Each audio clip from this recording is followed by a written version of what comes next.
미국의 테헤란 폭격에 결국 이란도 대대적인 반격에 나섰습니다. 그러나 이러한 양국의 전면전에 그 사이에 낀 주변국들까지 전쟁에 휘말릴 충격적인 위기가 닥쳤는데요.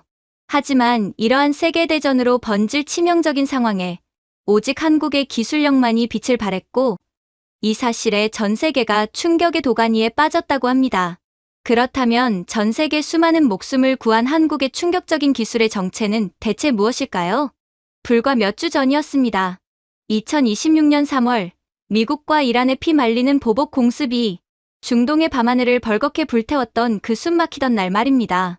미군의 미친 듯한 전파 교란을 막고 유도 장치가 새카맣게 타버린 이란의 자폭 드론과 미사일 183기가 하필이면 그 중간에 끼어있던 우리 요르단 수도 암만 한복판으로 쏟아져 내리기 시작했거든요. 지하 벙커 통제소의 차가운 에어컨 바람 속에서도 제 등줄기에서는 미친 듯이 식은땀이 흘러내렸습니다. 국가 방위를 책임진다는 명목하에 제가 그토록 호언장담하며 들여왔던 2조 원짜리 서방제 방공망이 완전히 먹통이 되어버린 모니터를 보면서 저는 그제야 뼈저리게 깨달았습니다. 3년 전 회의실에서 제가 그토록 오만하게 비웃고 개무시했던 한국의 무기가 아니었다면 그날 밤 우리 암만의 400만 시민은 그야말로 흔적도 없이 잿더미로 사라졌을 거라는 사실을요. 최근 전 세계를 공포의 도가니로 몰아넣은 2026년 초 미군과 이란의 맹렬한 전자전 공방 사태는 우리 같은 주변국들에게는 그야말로 재앙이었습니다. 하늘 위에서는 보이지 않는 전파들이 서로를 찢어발기며 엉키고 있었고 그 강력한 전파의 폭풍 속에서 원래의 타깃을 잃고 통제불능 상태에 빠진 이란의 샤헤드 드론 스웜 183기가 미친 듯이 궤도를 이탈했습니다. 그리고는 아무런 죄도 없는 우리 요르단의 심장부, 인구 400만이 밀집한 암만 시내를 향해 마치 소나기처럼 추락하기 시작했던 겁니다. 살상용 폭약을 가득 실은 183개의 시커먼 쇳덩어리들이 방향키를 잃고 우리 아이들이 잠들어 있는 도시로 떨어지는 그 아찔하고 끔찍했던 간접 피해의 밤을 떠올리면 지금도 숨이 턱턱 막혀옵니다.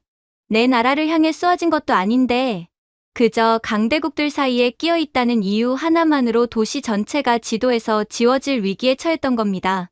사실 우리 요르단은 지정학적으로 이스라엘과 이란, 시리아, 이라크 사이에 완벽하게 샌드위치처럼 끼어 있는 탓에 늘 강대국들의 미사일이 우리 집 지붕 위로 휙휙 날아다니는 중동 제1의 화약고 중심에 자리 잡고 있습니다. 고래 싸움에 새우등 터진다는 말은 딱 우리 요르단을 두고 하는 말이었죠. 그래서 우리는 국방 예산의 기둥뿌리를 뽑아가며 천문학적인 돈을 쏟아부어 서구권의 최신 방공 시스템을 사들였습니다. 당연히 그 비싼 돈을 줬으니 우리의 밤하늘을 완벽하게 지켜줄 철벽의 방패라고 철석같이 믿었거든요. 하지만 진짜 문제는 우리가 그토록 신봉했던 그 서방제 방공망의 치명적이고 고질적인 한계에 있었습니다. 미국이나 유럽에서 만들어진 최고급 레이더와 요격 시스템들은 오직 정해진 궤도를 따라 저 높이 성층권을 뚫고 날아오는 정규탄도 미사일을 요격하는 데만 특화된 말 그대로 반쪽짜리 귀족 시스템이었던 겁니다. 우리 암만은 해발 1000m가 넘는 고지대의 산악 지형이 복잡하게 얽혀 있는 곳입니다. 이런 험준한 산악 지형의 골짜기를 타고 지면의 난반사를 미친 듯이 일으키며 바닥에 바짝 엎드려 낮게 깔려 들어오는 드론들은 서방제 레이더에 제대로 잡히지도 않았습니다.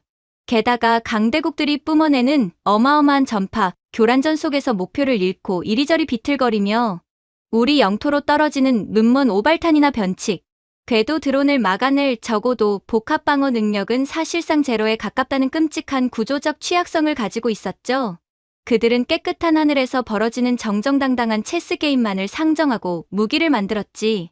진흙탕 속에서 전파가 뒤엉키는 중동의 개싸움은 전혀 고려하지 않았던 겁니다.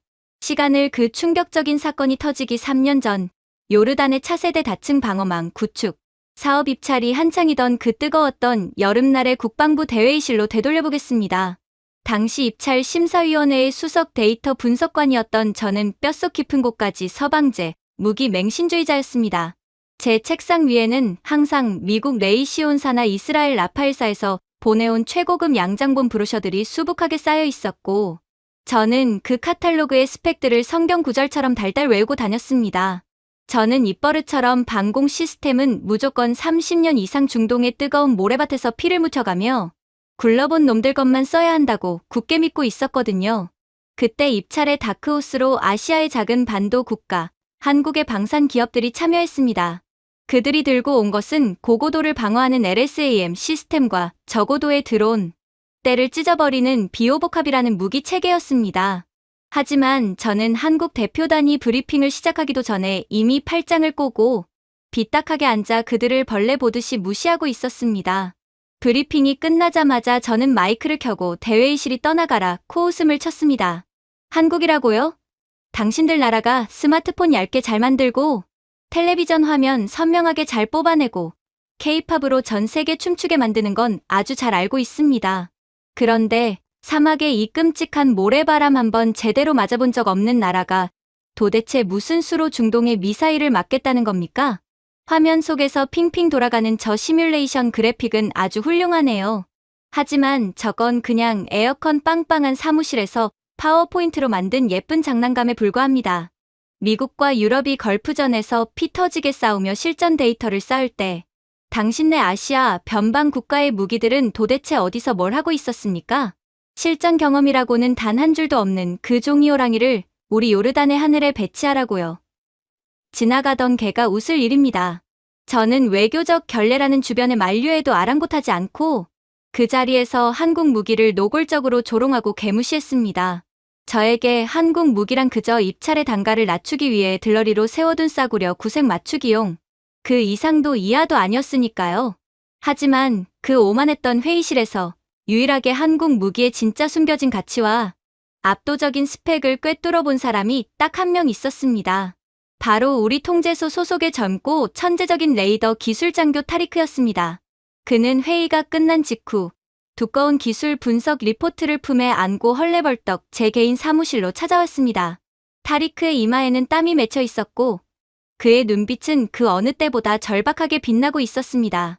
분석관님, 제발 제 이야기를 한 번만 끝까지 들어주십시오. 겉으로 드러난 브랜드 명성만 보시면 안 됩니다. 서방제 무기들이 훌륭한 하드웨어를 가진 것은 맞지만 그 안에 들어가는 소프트웨어 처리 방식은 이미 한 세대 전에 낡은 구형입니다. 하지만 이번에 한국이 들고 온 LSAM 시스템을 보십시오. 저들은 최신형 능동위상 배열, 즉 AESA 레이더를 완전히 새로운 차원의 인공지능과 결합해 놓았습니다. 적이 우리 레이더를 바보로 만들려고 미친 듯이 전파 방해를 걸어오면 서방제 레이더는 그 노이즈에 파묻혀 화면이 하얗게 변해버립니다. 하지만 한국의 레이더는 다릅니다. 이놈들은 전파 간섭이 들어오는 순간 스스로 초당 수만 번씩 주파수를 도약해가며 적의 방해 전파를 회피하고 진짜 표적을 끝까지 물고 늘어집니다. 이건 그냥 정해진 명령만 따르는 쇳덩어리 깡통이 아닙니다. 스스로 상황을 판단하고 진화하는 뇌가 달린 괴물이라고요. 타리크는 숨을 헐떡이며 한국 무기의 우수성을 그야말로 열정적으로 어필했습니다. 그는 한국 무기가 하드웨어의 덩치를 키우는 대신 세계 최고 수준의 IT 기술력과 반도체 처리 속도를 이용해 레이더의 두뇌를 극한으로 끌어올렸다는 사실을 정확히 간파했던 겁니다. 그는 책상을 두드리며 이 전파 교란이 난무하는 현대전에서 한국의 소프트웨어 파워가 얼마나 위력적인지를 간접적으로, 그러나 너무나도 명확하게 설명했습니다. 하지만 저는 그 절박한 외침 앞에서도 콧방귀를 뀌며 차갑게 식은 커피를 홀짝일 뿐이었습니다. 저는 타리크가 내민 그 정교한 데이터 분석 리포트를 대충 훑어보는 신용만 하다가 곧바로 서류철을 덮어버리고는 그의 얼굴을 향해 신경질적으로 서류를 밀어 던졌습니다. 타리크 장교, 자네가 책상머리에 앉아서 숫자 장난치는 걸 좋아하는 건 알겠는데 현실의 전쟁은 컴퓨터 게임이 아니야. 소프트웨어가 어쩌고 주파수 도약이 어쩌고 떠들어봤자 결국 중동의 하늘을 지키는 건 수십 년간 화약 냄새를 맡아온 진짜 베테랑들의 무기란 말이다. 우리는 지금 우리 암만 시민 400만 명의 목숨을 담보로 방패를 고르고 있어. 그런데 그 수백만 명의 피 같은 목숨을 실전에서 단 한 번도 증명된 적 없는 아시아 변방 국가의 그 잘난 시뮬레이션 데이터에 베팅하자고? 내가 이 자리에 앉아있는 한 그런 미친 도박은 절대 허락할 수 없어. 우리 요르단의 메인 방공망은 무조건 하늘이 두 쪽 나도 미제 패트리어트와 이스라엘제 방공망으로 간다. 내 앞에서 두 번 다시 그 한국산 장난감 이야기는 꺼내지도 마. 저는 그렇게 타리크의 선구안적인 의견을 완전히 묵살해버렸습니다. 제가 내뱉은 그 알량한 자존심과 서방 무기에 대한 눈먼 맹신이 3년 뒤 우리 요르단을 지옥의 문턱까지 끌고 갈 끔찍한 패착이 될 줄은 꿈에도 모른 채 말입니다. 타리크는 원통하다는 듯 입술을 깨물며 사무실을 나갔고 저는 그 뒷모습을 보며 코웃음을 쳤습니다. 그것이 제가 한국 방산의 진정한 가치를 제 발로 걷어차버린 제 인생에서 가장 멍청하고 오만했던 첫 번째 실수였습니다. 사실 그 2조 원짜리 서방제 고철 덩어리들이 결정적인 순간에 우리를 참담하게 배신할 거라는 건 이미 무기 도입을 결정했던 그 회의실에서부터 어느 정도 예견된 일이었거든요. 왜냐고요? 당시 전 세계 전쟁의 패러다임이 완전히 뒤집히고 있었기 때문입니다. 과거처럼 무식하게 크고 압도적인 쇳덩어리가 하늘을 지배하던 시대는 끝났고 이제는 미친 연산 속도를 가진 소프트웨어가 전쟁의 승패를 가르는 시대로 넘어갔다는 걸 안타깝게도 저만 빼고 한국인들은 전부 알고 있었으니까요. 결국 우리 요르단 국방부 윗선에 어처구니 없는 예산 절감 핑계 때문에 한국의 LSAM과 비호복합은 말 그대로 초저가 예비용으로 억지 도입이 되었습니다. 주력 방어망은 서방제로 삐까번쩍하게 깔아놓고 남는 자투리 예산으로 기지 외곽 구석탱이에 한국 무기를 대충 박아둔 셈이었죠. 저는 그 사실에 극대노하며 제 방으로 찾아온 타리크 장교에게 소리를 질렀습니다. 야, 타리크. 예비용으로 샀어도 절대 전원 켜지 마. 그 아시아 변방에서 온 싸구려 레이더를 켰다가 우리 2조 원짜리 서방제 메인 레이더에 전파 간섭이라도 일으키면 내가 책임질 거야? 한국산은 그냥 기지. 저 구석에 천막이나 씌워서 처박아 둬 쓰는 게 오히려 손해야. 알아들어? 제 서슬퍼런 호통에도 타리크는 전혀 물러서지 않고 압도적인 팩트로 저를 두들겨 패기 시작했습니다. 분석관님, 제발 현실을 직시하십시오. 지금 중동 하늘은 강대국들이 쏴대는 전파 교란 때문에 그야말로 난장판입니다. 만약 이란이 새로운 드론 주파수를 쏘아보내면 서방 기업들은 그에 맞춰 시스템을 업데이트하는 데만 무려 6개월이 걸립니다. 현장에서 런던이나 워싱턴 본사에 팩스 보내고 이사회 승인받고 한 세월 기다려서 엔지니어 파견 와야 하거든요. 전쟁 중에 그딴 여유가 어딨습니까? 근데 한국 시스템은 어떤 줄 아십니까? 자체 인공지능이 적의 변칙 전파를 실시간으로 딥러닝해서 단 0.05초 만에 스스로 요격 알고리즘을 다시 짜버립니다. 예비용이 아니라 이 미친 연산 속도를 가진 한국 무기가 우리 요르단의 유일한 생명줄이 될 겁니다. 타리크의 그 완벽하고 날카로운 논리에 저는 말문이 턱 막혔지만 속으로는 끝까지 알량한 자존심을 부리며 그의 말을 무시해버렸습니다. 하지만 타리크가 그토록 침을 튀기며 극찬했던 데는 다 이유가 있었습니다.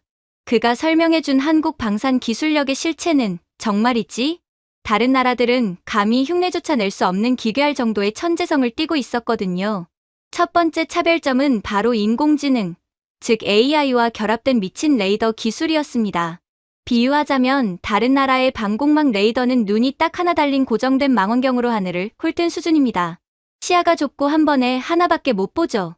하지만 한국 시스템은 수만 개의 곤충, 눈알을 가진 인공지능 괴물이 하늘 전체를 한 번에 스캔하는 방식이었습니다. 하늘에 떠있는 최대 1000개의 비행 물체를 동시에 추적하면서 이게 철새떼인지 민간 항공기인지 아니면 폭탄을 매달고 날아오는 자폭 드론인지를 AI가 0.1초 단위로 걸러내 버리더라고요. 서방 국가들이 그저 레이더의 출력을 무식하게 높이는 하드웨어 파워에만 집착할 때 대한민국은 세계 최고 수준의 IT 강국답게 압도적인 반도체 기술과 AI, 소프트웨어를 방산에 쏟아부어 무기 자체를 아예 진화시켜버린 겁니다. 마치 똑똑한 천재 바둑 기사 수천 명이 레이더 안에 들어가서 실시간으로 경우의 수를 계산하는 것과 같았죠. 두 번째 차별점은 바로 대한민국이라는 나라 자체가 가진 기형적일 정도의 특수성, 즉 한국이 방산에 미친 국가일 수밖에 없는 끔찍한 이유였습니다. 서방 국가들에게 무기란 무엇일까요? 그저 평화롭고 한적한 환경에서 뚝딱뚝딱 만들어서 비싸게 팔아치우기 위한 하나의 훌륭한 수출 상품일 뿐입니다. 하지만 한국은 다릅니다. 그들은 휴전선 너머로 수천 문의 장사정포와 탄도 미사일을 수십 년째 겨냥받고 있는 전 세계에서 유일무이한 실전 진행형 국가입니다. 적의 미사일이 발사되었을 때 첫 발을 막아내지 못하면 1,000만 명이 넘게 사는 자신들의 수도, 서울이 그날로 불바다가 되어버리는 벼랑 끝에 서 있는 사람들이죠. 그러다 보니 한국인들은 무기의 반응 속도와 AI, 요격률의 문자 그대로 광기에 가까운 집착을 쏟아부을 수밖에 없었습니다.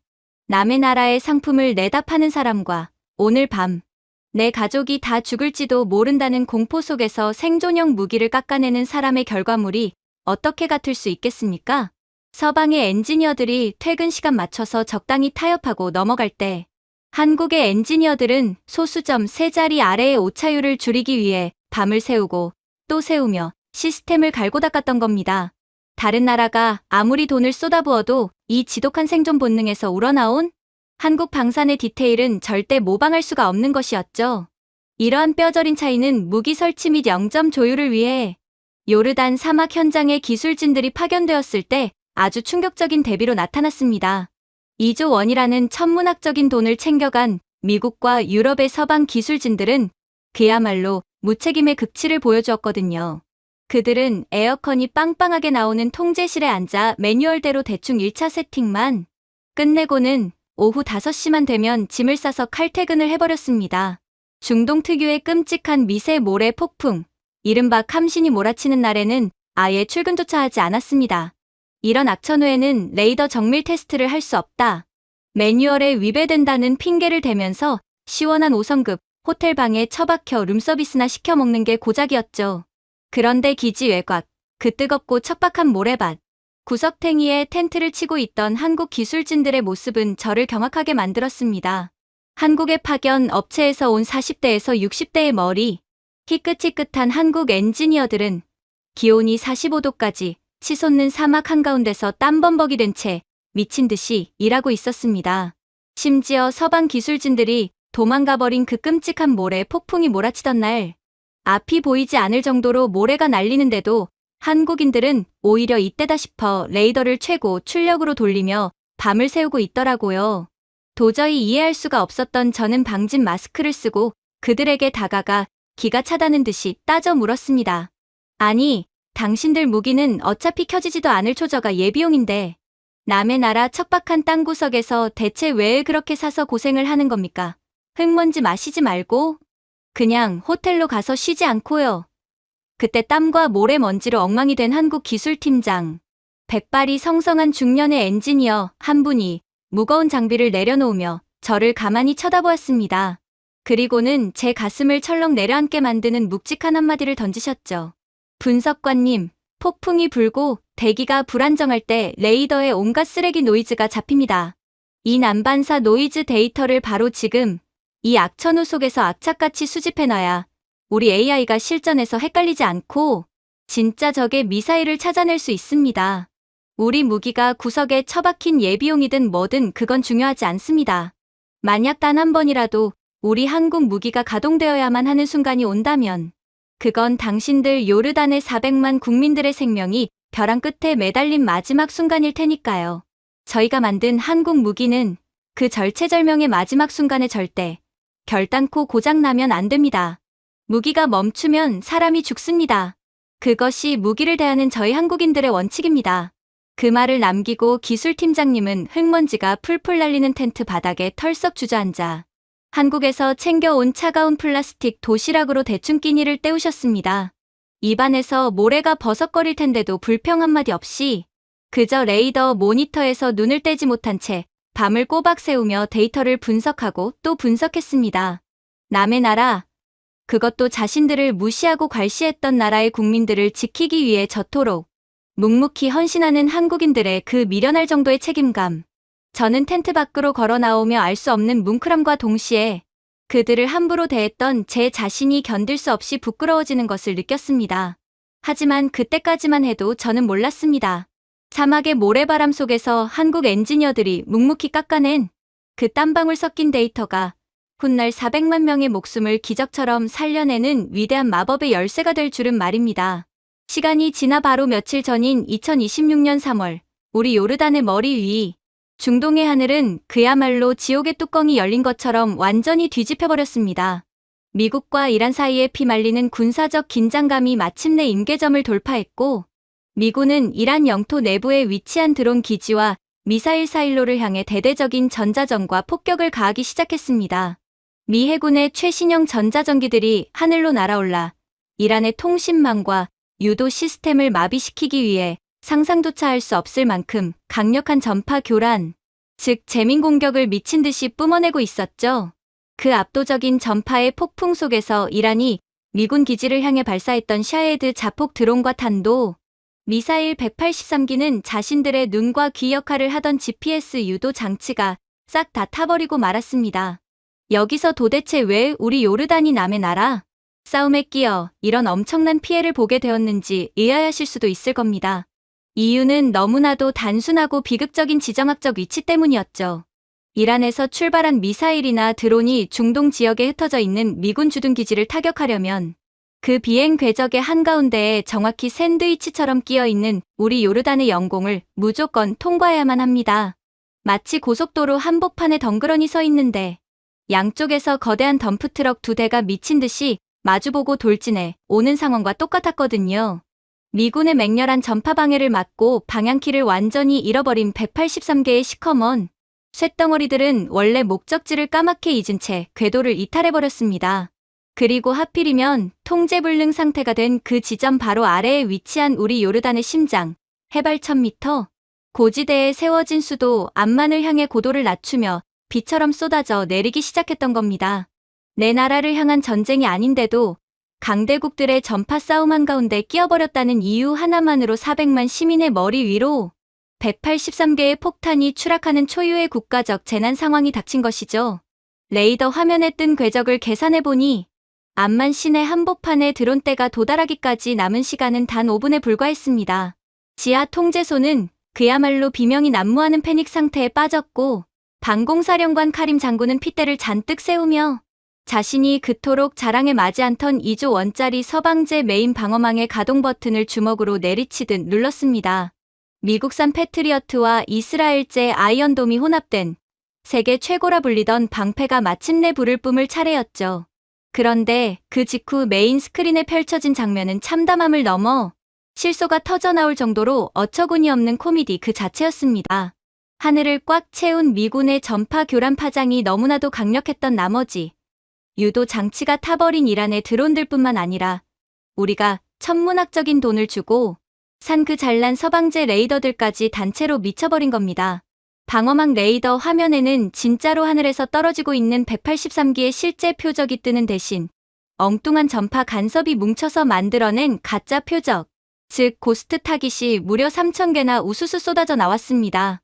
레이더 시스템 자체가 자기가 지금 무엇을 보고 있는지도 모른 채 심각한 과부하에 걸려버린 것이죠. 그 결과는 처참했습니다. 한 발에 수십억 원씩 하는 그 비싸고 고귀한 미제 요격 미사일들이 암만 시내로 돌진하는 진짜 드론은 쳐다보지도 않고 허공에 떠도는 전파 찌꺼기나 M1 사막의 모래 언덕을 향해 발사되어 허무하게 스스로 자폭해버렸습니다. 밤하늘에 펑펑 터지는 요격 미사일의 불꽃은 화려했지만 그것은 아무런 의미도 없는 헛발질에 불과했습니다. 카림 장군이 사시나무 떨듯 손을 떨며 수동 요격 버튼을 미친 듯이 눌러댔지만 시스템 창에 뜬 요격률은 믿을 수 없게도 숫자 0이었습니다. 0%. 400만 시민의 목숨을 지켜줄 최후의 보루라고 믿었던 2조 원짜리 무기가 한순간에 수백억 원의 아까운 세금을 허공에 흩뿌리며 터뜨리는 초호화 폭죽놀이 기계로 전락해버린 순간이었습니다. 저는 넋이 나간 채 머리를 감싸 쥐었습니다. 서방의 천재적인 기술진들이 만들어낸 무기가 왜 이런 개싸움 판에서 한순간에 바보가 되어버렸을까요? 이유는 명확했습니다. 그들은 애초에 이런 전파 교란이 난무하고 피 튀기는 진흙탕 싸움 같은 변수를 전혀 계산하지 않았던 겁니다. 미국이나 유럽의 방산 업체들에게 전쟁이란 항상 압도적인 자국 공군력의 지원을 받으며 하늘을 완전히 장악한 상태에서 버튼을 누르는 부자들의 우아한 체스 게임이었으니까요. 그들은 완벽하게 통제된 맑은 날씨에 정해진 궤도로 예쁘게 날아오는 미사일을 맞추는 기술만 갈고 닦았지. 눈과 귀를 멀게 만드는 거대한 전파의 폭풍 속에서 악착같이 진짜 적을 찾아내는 독종 같은 훈련은 해본 적이 없었던 겁니다. 그렇게 카림 장군이 바닥에 털썩 주저앉아 멍하니 천장만 바라보고 통제소 안의 모든 수석 장교들이 새하얗게 질린 얼굴로 두 눈을 질끈 감으며 이제 모든 것이 끝났다고 체념한 바로 그 순간이었습니다. 암만 시민들의 평화로운 거실과 아이들이 잠든 침대 위로 수백 개의 폭탄이 떨어지기 직전인 요격 불능에 빠진 폭발까지 단 90초밖에 남지 않은 절대절명의 카운트다운 숫자가 메인 모니터 정중앙에서 붉게 깜빡이고 있었죠. 째깍거리는 초침 소리가 제 심장을 찢어발기는 것만 같았던 그 숨막히는 침묵과 공포의 한가운데서 믿을 수 없는 일이 벌어졌습니다. 우리가 예산 낭비라며 전원조차 켜지 말라고 온갖 구박을 퍼붓고 기지 외곽에 모래먼지 날리는 척박한 구석에 처박아두었던 한국의 방어 시스템이 아주 조용히 눈을 떴거든요. 누구의 다급한 명령을 받은 것도 아니었습니다. 패닉에 빠진 사령부의 조작은 단 한 번도 없었는데 한국의 고고도 방어망 LSAM과 적어도 요격 체계 비호복합 시스템이 스스로 상황의 심각성을 판단하여 완전 자율 교전 모드를 켜고 가동되기 시작한 겁니다. 마치 피 냄새를 맡고 미쳐 날뛰는 맹수들 사이에서 거친 숨을 고르며 고요하게 사냥감의 목줄을 노려보는 가장 노련하고 침착한 사냥꾼처럼 한국의 인공지능은 그 지옥 같은 혼돈과 전파의 소용돌이 속에서 너무나도 차갑게 불을 뿜기 위한 준비를 마쳤습니다. 가장 먼저 제 두 눈을 의심하게 만들며 턱이 빠질 정도로 경악하게 한 것은 메인 스크린의 한 구석을 채우고 있던 한국형 능동 위상배열 레이더, 이른바 AESA 레이더의 데이터 처리 로그 화면이었습니다.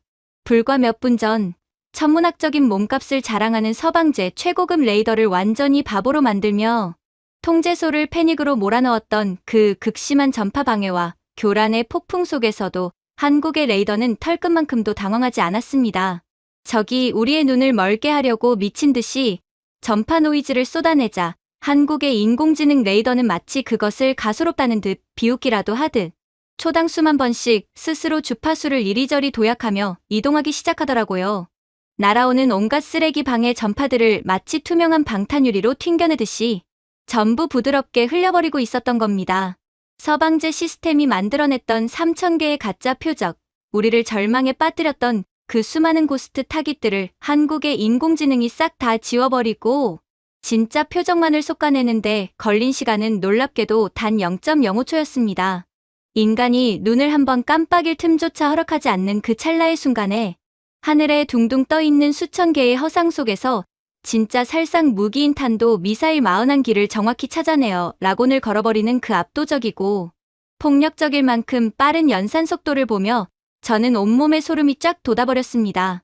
며칠 전 45도가 넘는 끔찍한 모래 폭풍 속에서 땀을 비 오듯 쏟으며 한국 엔지니어들이 묵묵히 수집했던 그 악천후의 노이즈 데이터들이 지금 이토록 소름 끼치도록 완벽한 필터링 알고리즘의 뼈대가 되어 우리를 구원하고 있었던 것이죠. 그리고 이어진 반격은 그야말로 현대 군사과학이 보여줄 수 있는 극한의 예술이자 경이로움 그 자체였습니다.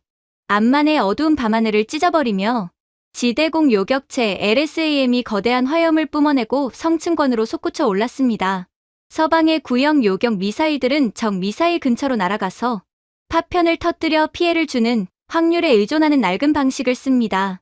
하지만 한국의 LSAM은 교전의 차원 자체가 달랐거든요. 우주에 가까운 성층권까지 치솟아 오른 한국의 요격체는 고도 수십 킬로미터 상공에서 우주적 요격 기술인 직접 충돌, 이른바 히트킬 방식으로 적의 탄도 미사일을 그대로 들이받아버렸습니다. 이게 도대체 얼마나 미친 기술력이냐면요. 마하 5 이상의 비현실적인 속도로 날아가는 총알을 반대편에서 쏜 또 다른 총알로 정확히 부딪혀서 맞춰버리는 것과 똑같은 난이도입니다. 폭약을 터뜨려서 요격하는 게 아니라 엄청난 운동 에너지를 가진 쇳덩어리끼리 한 치의 오차도 없이 정면으로 부딪혀서 적의 미사일을 우주 먼지처럼 완전히 가루로 산산조각 내버리는 세계고급 최첨단 기술력이었죠.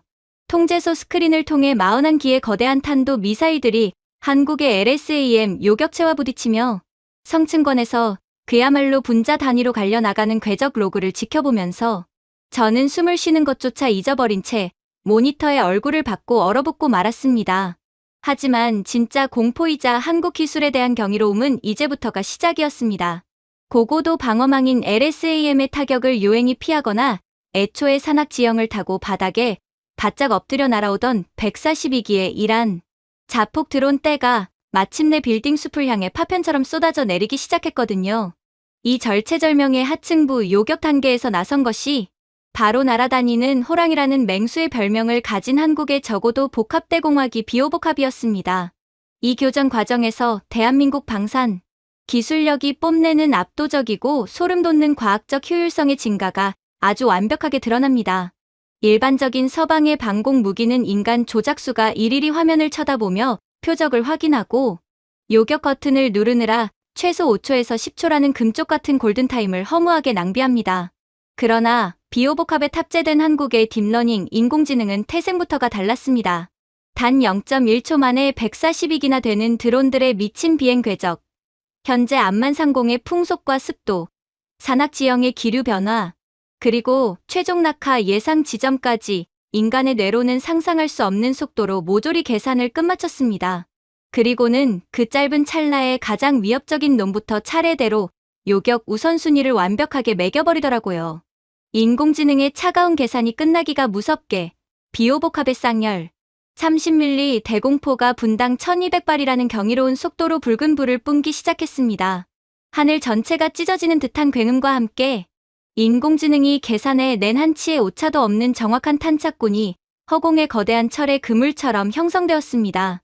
군집을 이루어 새까맣게 뭉쳐서 날아오던 이란의 드론대가 그 화망에 걸려드는 순간 마치 허공에 거대한 예초기를 돌린 것처럼 추수당하듯 우수수 갈려나가는 광경은 경악과 환희 그 자체였습니다. 한 발에 수십억씩 하는 값비싼 요격 미사일을 낭비할 필요도 없이 가장 저렴한 30mm 기관 포탄만으로 드론들을 밀가루처럼 분쇄해버리는 가장 과학적이고 잔혹한 인공지능의 살상 알고리즘이었죠. 그 무자비한 대공포의 화망을 눈치채고 비겁하게 고도를 높여 회피 기동을 시도하며 도망치려던 약삭빠른 드론 10여 기가 있었습니다. 하지만 한국의 시스템은 그런 얄팍한 속임수조차 단 하나도 용납하지 않았습니다. 인공지능은 궤도를 벗어난 녀석들을 즉각적으로 다시 라곤하더니 이번에는 대공포 대신 옆에 탑재되어 있던 신궁 유도 미사일을 연속으로 발사해 핀포인트로 정확하게 꽂아버렸습니다. 상황과 표적의 특성에 맞춰 가장 값싼 기관 포탄과 유도 미사일을 자유자재로 섞어 쓰는 전 세계에서 가장 돈 낭비 없고 완벽하게 틈을 틀어막는 살상 체계의 교본을 보는 듯했습니다. 그토록 고막을 찢어버릴 듯 요란하고 맹렬했던 대공포의 굉음과 폭음이 멈추고 지하 통제소에는 짐작조차 할 수 없을 만큼 무겁고도 거룩한 정적이 찾아왔습니다. 누구도 감히 입을 열지 못하고 침조차 삼키지 못하는 가운데 메인 스크린 정중앙에 한국 시스템이 사령부로 띄워보낸 최종 전투 로그 데이터가 너무나도 또렷하게 출력되었습니다. 접근 표적 183기, 타격 확인 183기, 요격 성공률 100%, 시스템 오류율 0%. 저는 그 비현실적인 숫자를 두 눈으로 똑똑히 보고도 믿을 수가 없어서 양손으로 얼굴을 거칠게 비벼댔습니다. 단 한 기의 오발탄도 없이 단 하나의 드론 조각도 우리 암만 시민들의 머리 위로 떨어뜨리지 않고 모조리 하늘에서 완벽하게 지워버린 겁니다. 이것이 도대체 왜 그렇게 대단하고 미친 결과였을까요? 이건 단순히 무기의 파괴력이 강해서 총을 잘 쏘는 화력이 세서 만들어낸 결과가 절대 아니기 때문입니다. 그동안 전 세계 방산 시장은 얼마나 무기를 크게 만들고 화약을 많이 집어넣느냐 하는 무식한 하드웨어의 힘에만 맹목적으로 의존해왔습니다. 하지만 대한민국은 그 기존 방위산업의 낡은 룰을 완전히 박살내버린 겁니다. 세계 1위의 압도적인 반도체 기술과 빛의 속도보다 빠른 초고속 통신망, 그리고 언제 터질지 모르는 북한과의 전쟁 위협 속에서 실전 생존을 향해 뼈를 깎으며 진화시켜온 딥러닝 인공지능, 이 모든 것이 하나로 완벽하게 결합된 대한민국만의 IT 융합 방산 기술력이 전 세계 무기 체계의 거대한 세대 교체를 우리 요르단의 밤하늘에서 가장 웅장하고 완벽한 형태로 선언한 셈이거든요. 세상 어느 강대국도 단기간에 흉내낼 수 없는 이 독보적인 소프트웨어 파워 앞에서는 제가 그토록 신봉했던 그 잘난 2조 원짜리 서방의 쇳덩어리들조차 그저 한낱 싼 고철 쓰레기에 불과했다는 사실을 그날 통제소에 있던 우리 모두는 뼛속 깊이 깨닫고 말았습니다. 183대 0점, 단 한 기의 오차도, 단 한 번의 실수도 허용하지 않은 이 미친 요격률을 두 눈으로 직접 보고 겪으면서 솔직히 처음엔 저도 이것이 그저 알라신이 도운 천운이자 엄청난 기적인 줄만 알았거든요. 우리 요르단이 평소에 기도를 열심히 해서 하늘이 보호하셨거나 아니면 이란의 드론들이 날아오다가 우연히 기계적 결함이라도 단체로 일으킨 것이라고 믿고 싶었을 정도였습니다. 그만큼 제 머릿속에 깊게 박혀있던 서방제, 무기에 대한 우월감과 아시아 무기에 대한 편견이 너무나도 단단했기 때문이겠죠. 그런데 지옥 같았던 그날 밤의 상황이 모두 종료되고 통제소에 홀로 남아 한국 방산 무기들의 최근 몇 년간 중동 실전 기록들을 미친 듯이 싹 다 뒤져보니까 그제야 뼈저리게 깨닫게 되더라고요. 암만의 밤하늘을 수놓았던 그 완벽한 방어전은 하늘이 내려준 우연한 기적이 아니라 소름이 돋을 정도로 치밀하게 계산되고 준비된 대한민국 방산 기술의 압도적 필연이었다는 사실을 말입니다. 사실 제가 애써 눈을 감고 귀를 막아서 그렇지 한국 무기의 전설적인 실전 성공 사례는 이미 중동의 붉은 사막 위에서 여러 번 증명된 바 있었습니다. 보안인가 등급을 높여 타국의 교전 데이터베이스를 열어본 저는 과거 제가 얼마나 우물안개구리였는지 자책하며 뒤통수를 아주 세게 얻어맞은 듯한 충격에 휩싸였습니다. 가장 먼저 제 시선을 사로잡은 것은 불과 몇 년 전 예멘의 후티 반군이 아랍에미리트를 향해 기습적으로 대규모 탄도 미사일을 날렸을 때의 전투 로그 기록이었습니다.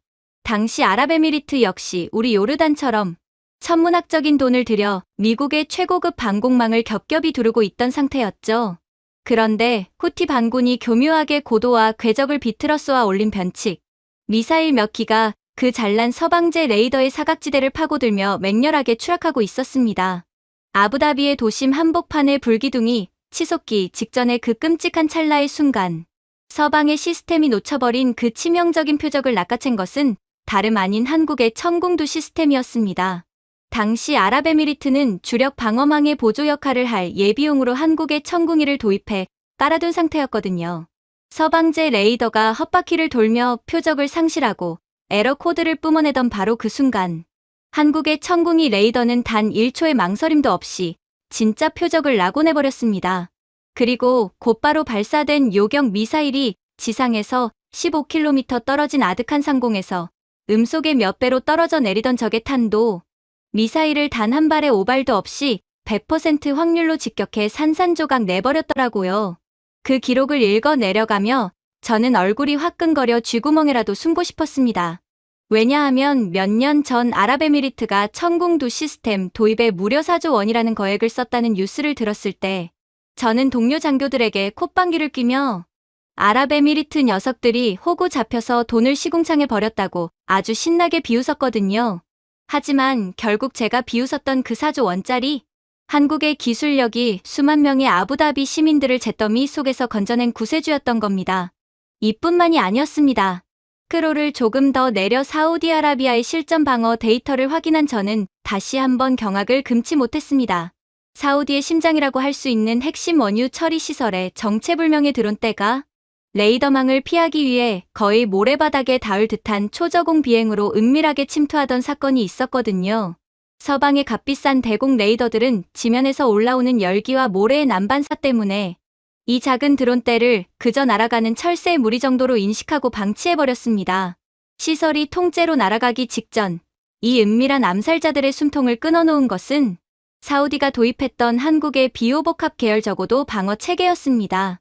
서방 무기가 지형의 간섭에 속아 바보가 되어버렸을 때 한국의 시스템은 초당 수백 번의 미친 궤적 연산을 수행하며 이 작은 쇳덩어리들이 드론이라는 사실을 정확히 짚어냈습니다.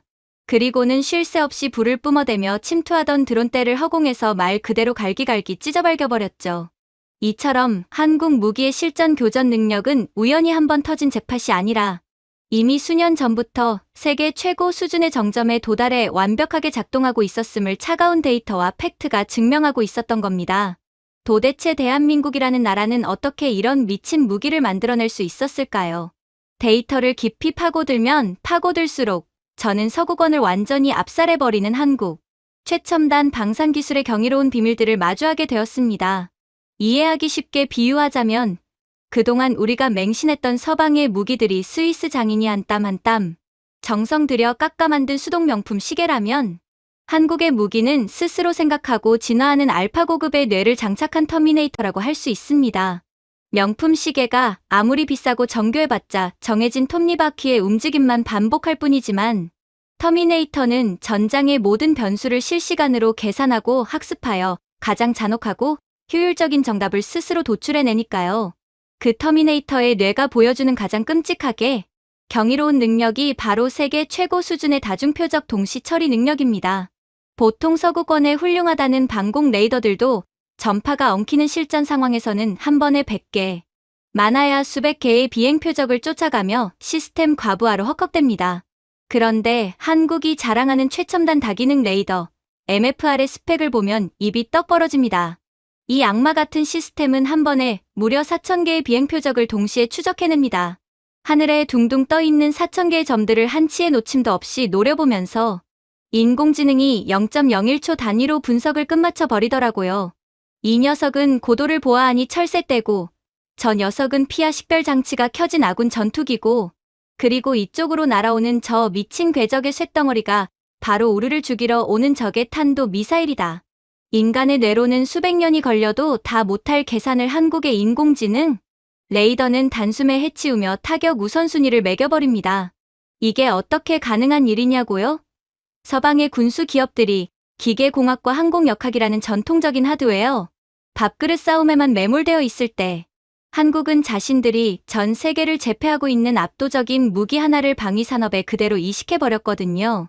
바로 세계 최고 수준의 반도체 처리 기술과 초고속 통신망, 그리고 고도화된 소프트웨어 코딩 능력입니다. 다른 나라들이 무기의 껍데기를 얼마나 단단하게 만들까 고민할 때 한국은 무기 안에 얼마나 똑똑하고 빠른 반도체 두뇌를 심을 것인가를 연구했던 겁니다. IT 강국의 짬바가 국방과학과 융합되면서 전 세계 그 어떤 나라도 감히 따라할 엄두조차 내지 못하는 소프트웨어, 괴물이 탄생해버린 것이죠. 그리고 이 천재적인 두뇌의 활용점정을 찍는 것이 바로 극한의 족집게 타격, 이른바 히트킬 기술력이었습니다. 이것은 제가 알던 기존 방산의 상식을 완전히 파괴하는 충격 그 자체였거든요. 전통적인 방공 미사일들은 날아오는 적의 미사일과 정면으로 부딪히는 것이 워낙 어렵다 보니 그냥 적 미사일 근처 적당한 거리까지 날아간 다음 스스로 쾅하고 폭발해버립니다. 그때 뿜어져 나오는 수많은 금속 파편들이 적의 미사일을 찢어버리길 기도하는 파편형 요격 방식을 쓰죠. 그런데 한국의 기술력은 그런 애매한 요행을 절대 바라지 않습니다. 마하 5 이상, 즉 소리보다 5배나 빠른 미친 속도로 날아오는 적의 탄도, 미사일을 향해 마찬가지로 엄청난 속도로 날아가는 한국의 요격체가 우주 공간에서 정확히 콧등을 부딪혀 직접 박살을 내버립니다. 이게 얼마나 말도 안 되는 미친 과학력이냐면요. 고속도로에서 시속 100km로 달리는 자동차 창문 밖으로 바늘을 하나 힘껏 던졌는데 그 바늘이 반대편 차선에서 똑같이 시속 100km로 달려오는 자동차 창문을 뚫고 들어온 모기의 미간에 정확히 꽂히는 것과 완벽하게 똑같은 확률입니다. 오차 범위가 단 몇 센티미터만 나도 허공을 가르고 스쳐 지나가 버릴 그 극한의 궤적을 한국의 요격 시스템은 초정밀 센서와 자세 제어 기술을 통해 기어코 찾아내서 정면 충돌을 만들어내더라고요. 폭약의 힘을 빌릴 필요도 없이 엄청난 속도를 가진 두 물체가 정면으로 충돌할 때 발생하는 상상 초월의 운동 에너지만으로 적의 핵탄두나 생화학 탄두를 우주 먼지로 완전히 소멸시켜버리는 겁니다.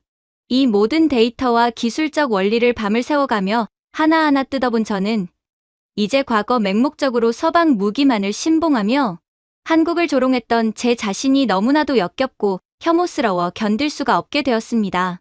책상머리에 앉아 카탈로그나 뒤적이던 알량한 지식으로 피땀 흘려 만들어낸 대한민국 방산의 위대한 성취를 함부로 재단하려 했던 저의 오만함이 그저 부끄러울 뿐이었습니다.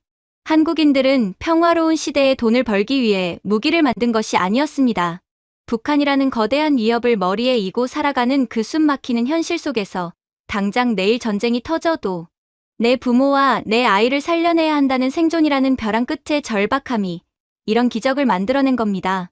그 처절한 절박함에 세계 최고의 IT 기술과 지독한 근성이 결합되어 전 세계에서 가장 효율적이고 소름 돋도록 똑똑하며 한치의 오차도 허락하지 않는 완벽한 방패, 바로 K방산이라는 괴물을 낳았던 것이죠.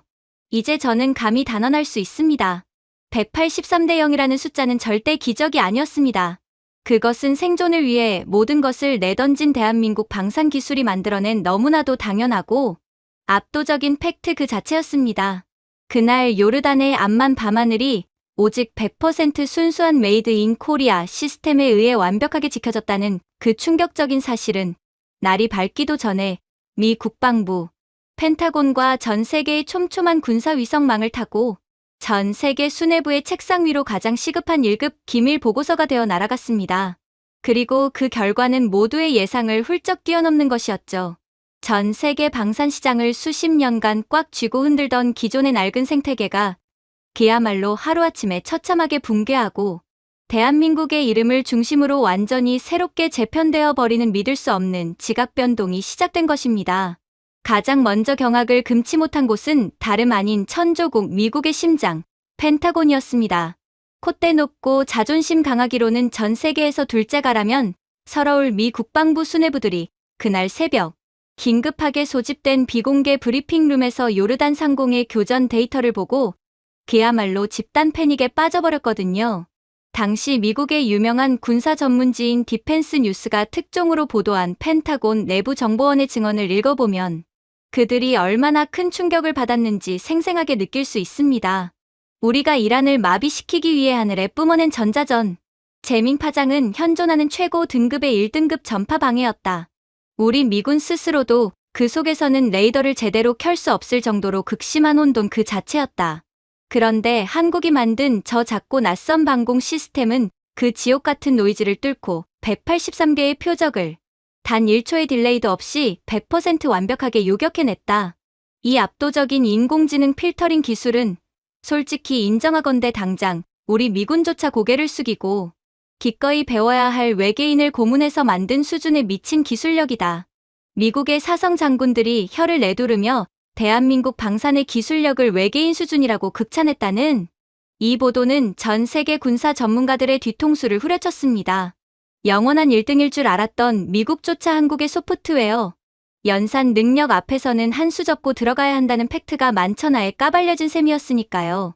미국이 그저 감탄과 경악의 상태였다면 우리 요르단에 그 2조 원짜리 비싼 깡통을 팔아먹으며 떵떵거리던 유럽과 이스라엘의 방산 기업들은 그야말로 피눈물을 흘리며 지옥불에 떨어지고 있었습니다.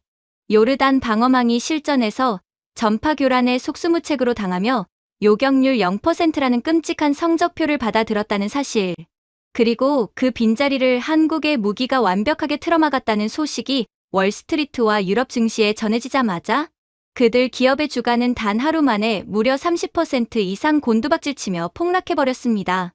저는 우연히 경제 채널을 보다가 그 콧대 높던 유럽 방산업체의 최고 경영자들이 얼굴이 하얗게 질린 채 긴급 주주총회를 여는 굴욕적인 모습을 보게 되었습니다.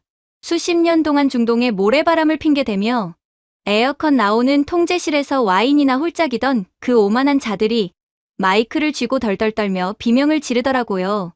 지금 당장 한국 시스템의 딥러닝 인공지능과 A사 레이더 알고리즘을 벤치마킹하지 않으면 우리는 3년 안에 전 세계 방산 시장에서 완전히 도태되어 망해버릴 것입니다.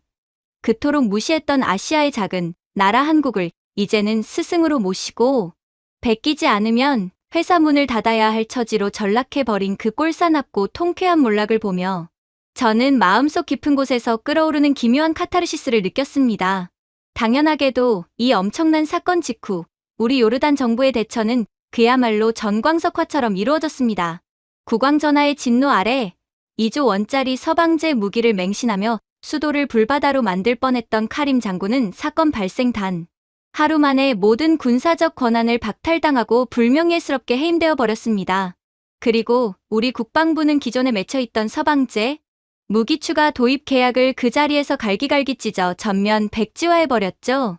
유럽 업체들이 눈에 불을 켜고 엄청난 액수의 계약 파기 위약금을 청구했지만 요르단 정부는 콧방귀를 뀌며 그 위약금을 현찰로 쿨하게 물어주었습니다. 왜냐고요? 그 알량한 위약금 따위는 시민의 목숨에 비하면 아무것도 아니었으니까요. 요르단 정부는 곧바로 대한민국 서울로 국방부 특사단을 급파했습니다. 그리고 기지 외곽에 처박혀 있던 한국의 LSAM과 비호복합 등 복합방어 체계를 안만수도 전역은 물론이고 국경 전체에 빈틈없이 도배하기 위해 단숨에 5조 원이라는 어마어마한 규모의 수의 계약에 도장을 쾅 찍어버렸습니다. 가격을 깎아달라는 흥정조차 없었습니다. 당신들이 부르는 게 값이다. 무조건 한국 무기만 들여온다. 이것이 우리 요르단이 대한민국을 향해 보여줄 수 있는 절대적인 신뢰와 경의의 표현이었죠. 그런데 이건 그저 시작에 불과했습니다. 이 좁고 험악한 중동 땅에서 이스라엘과 이란이 쏘아 올리는 눈먼 미사일과 드론들이 언제 자기들 머리 위로 궤도를 틀어 떨어질지 몰라 매일 밤 벌벌 떨고 있던 주변 부호 국가들의 눈이 완전히 뒤집혀버린 겁니다. 사우디아라비아, 아랍에미리트, 이라크, 카타르 할 것 없이 돈이라면 썩어나게 많은 중동의 석유, 부국들이 앞다투어 전용기에 짐을 싸서 대한민국의 인천공항으로 미친 듯이 날아가기 시작했습니다. 그들의 목적은 단 하나, 오직 자신들의 영공을 지켜줄 유일한 구세주, 메이드 인 코리아의 방패를 사들이는 것이었죠. 특히 중동의 맹주를 자처하는 사우디아라비아의 왕세자가 보여준 행보는 그야말로 입이 떡 벌어질 정도로 파격적이었습니다. 그는 미국의 눈치를 보며 요리조리 간을 보던 과거의 태도를 완전히 버리고 직접 나서서 사우디 전역을 덮을 단일 규모 무려 25조 원에 달하는 초대형 K방공망 패키지 계약을 들이밀었습니다. 심지어 복잡한 금융대출이나 분할 납부도 아니고 한국 측의 즉각적인 현금 결제를 보장하겠다며 돈다발을 싸들고 나선 겁니다. 지금 중동에서 가장 확실한 생명보험은 미국의 우산이 아니라 대한민국의 레이더다. 사우디 왕실 내부에서 이런 말이 공공연하게 돌 정도였으니까요. 그렇게 요르단 구원 사건 이후 불과 몇 달 만에 중동 전역에서 대한민국으로 쏟아져 들어온 공식적인 방산 계약. 요청만 총액 60조 원, 달러로 환산하면 무려 450억 달러를 훌쩍 돌파해버렸습니다. 전 세계를 굴러다니던 오일 머니들이 그동안 맹신했던 서방 국가들을 완전히 패싱해버리고 오직 대한민국의 한화, LIG 넥스원, 한국항공우주산업 같은 K방산 기업들의 금고를 향해 마치 거대한 블랙홀처럼 빨려 들어가는 웅장하고 미친 듯한 경제적 나비효과가 일어난 것입니다. 한국은 이제 단순한 무기 수출국을 넘어 중동 전체의 안보 지형과 핏줄을 쥐고 흔드는 초강대국급의 세계적인 영향력을 행사하게 된 것이죠. 이 모든 믿을 수 없는 뉴스들과 세계를 호령하는 K방산의 찬란한 위상을 지켜보며 저는 어둠이 짙게 깔린 제 빈 사무실에 홀로 남아 깊고도 무거운 생각에 잠겼습니다. 제 책상 서랍화장 깊은 곳에는 제가 과거 3년 전 그토록 알량한 편견과 오만함에 찌들어 작성했던 14편의 한국 무기 반대 보고서 원본이 잠들어 있었습니다. 한국 무기는 실전 경험이 없다는 둥, 모래바람에 취약하다는 둥, 소프트웨어를 믿을 수 없다는 둥, 온갖 억지와 거짓된 논리로 점철된 그 부끄러운 종이 다발을 천천히 꺼내 들었습니다. 종이 위를 스치는 제 손끝이 미세하게 떨렸습니다. 수백만 명의 목숨을 앗아갈 뻔했던 저의 이 끔찍한 자만심. 저는 아무런 미련 없이 그 14편의 보고서를 모두 집어들고 사무실 구석에 놓인 대형 파쇄기에 가차없이 밀어 넣었습니다. 윙하는 날카로운 기계음과 함께 저의 낡고 썩은 편견들이 조그만 종이 조각으로 갈갈이 찢겨나가는 모습을 보면서 제 가슴 속에 얹혀있던 거대한 죄책감의 돌덩이도 조금은 부서져 내리는 기분이 들었습니다. 이제 전 세계 그 누구도 감히 대한민국 방산을 변방, 아시아 국가의 가성비 좋은 저렴한 무기라고 깎아내리며 부르지 않습니다. 한국의 방위산업은 과거의 서방 기업들처럼 세련된 혓바닥으로 영업을 하거나 번지르르하게 포토샵으로 보정한 두꺼운 카탈로그 나부랭이로 떠들어대지 않습니다. 그들은 오직 차갑고 압도적인 데이터, 누구도 부정할 수 없는 실전에서의 완벽한 성과, 그리고 결정적인 절대절명의 순간에 기어코 사람의 생명을 살려내고야 마는 완벽하고 지독한 결과로서 자신들이 세계 최강이라는 사실을 스스로 증명할 뿐입니다. 그날 밤 45도의 사막에서 모래를 씹어 삼키며 묵묵히 레이더를 조율하던 그분들의 거칠고 투박한 손길이 없었다면 우리 요르단의 오늘, 그리고 우리의 사랑스러운 아이들이 맞이할 내일은 영원히 존재하지 않았을 것입니다. 저는 찢겨나간 보고서의 파편들이 수북이 쌓인 파쇄기 앞에서 옷깃을 여미고 먼 동방의 나라 대한민국을 향해 깊이 고개를 숙였습니다. 우리의 무너져 내리던 하늘을 굳건하게 떠받쳐준 그리고 수많은 무고한 시민들의 생명과 평화로운 내일을 든든하게 지켜준 대한민국의 모든 위대한 방산 기술진들에게 저는 요르단 전체를 대표하여 제 뼛속 가장 깊은 곳에서 우러나오는 진심 어린 감동과 무한한 경의를 표합니다. 정말 진심으로 감사합니다. 대한민국. 제가 준비해온 내용은 여기까지입니다.